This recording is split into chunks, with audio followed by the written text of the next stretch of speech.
वर्ष का 30वां इतवार। पहला पाठ प्रवक्ता ग्रंथ अध्याय 35 पद संख्याएं 12 से 14 और 16 से 19 तक। दीनहीन की प्रार्थना मेघों को चीरकर ईश्वर तक पहुंचती है। प्रभु वह न्यायाधीश है जो पक्षपात नहीं करता।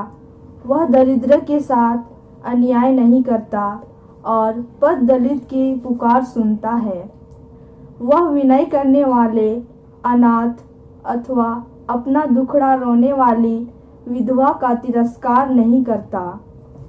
जो सारे हृदय से प्रभु की सेवा करता है उसकी सुनाई होती है और उसकी पुकार मेघों को चीरकर ईश्वर तक पहुंचती है।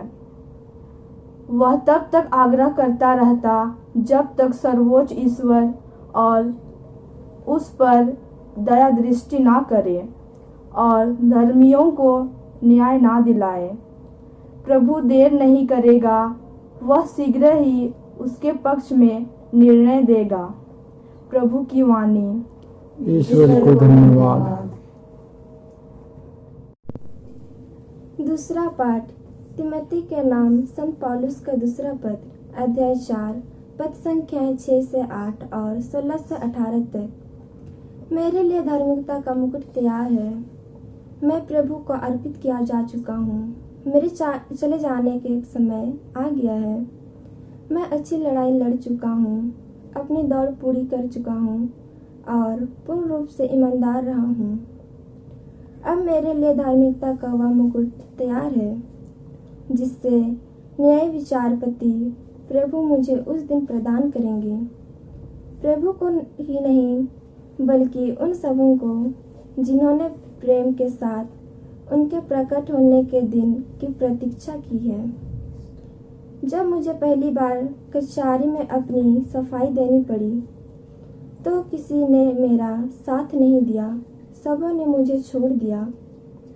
आशा है उन्होंने इसका लेखा देना नहीं पड़ेगा, परंतु प्रभु ने मेरी सहायता की और मुझे बल प्रदान किया जिससे मैं सुसमाचार का प्रचार कर सकूं और सभी राष्ट्र उसे सुन सके।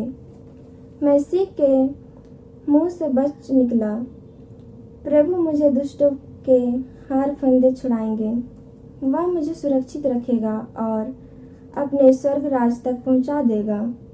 उसी को अनंत काल तक महिमा। आमीन। या प्रभु की वाणी। ईश्वर को धन्यवाद।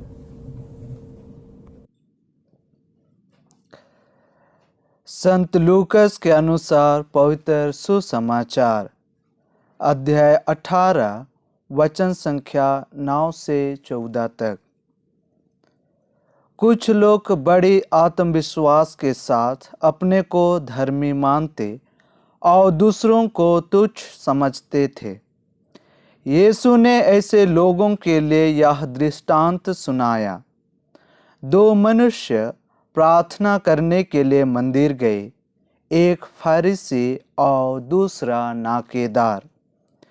फरीसी तन कर खड़ा हो गया और मन ही मन इस प्रकार प्रार्थना करने लगा, हे ईश्वर, मैं तुझे धन्यवाद देता हूँ कि मैं दूसरे लोगों की तरह लोभी, अन्यायी, व्यभिचारी नहीं हूँ और न इस नाकेदार की तरह ही।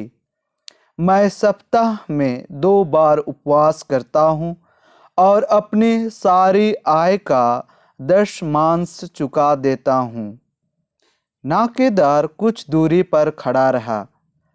उसे स्वर्ग की ओर आंख उठाने तक का साहस नहीं हो रहा था।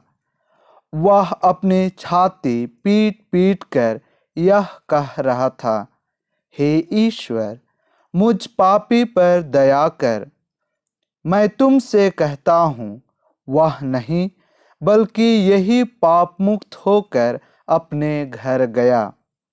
क्योंकि जो अपने को बड़ा मानता है वह छोटा बनाया जाएगा, परंतु जो अपने को छोटा मानता है वह बड़ा बनाया जाएगा। प्रभु का सुसमाचार। हे ख्रिस्त तेरी स्तुति हो।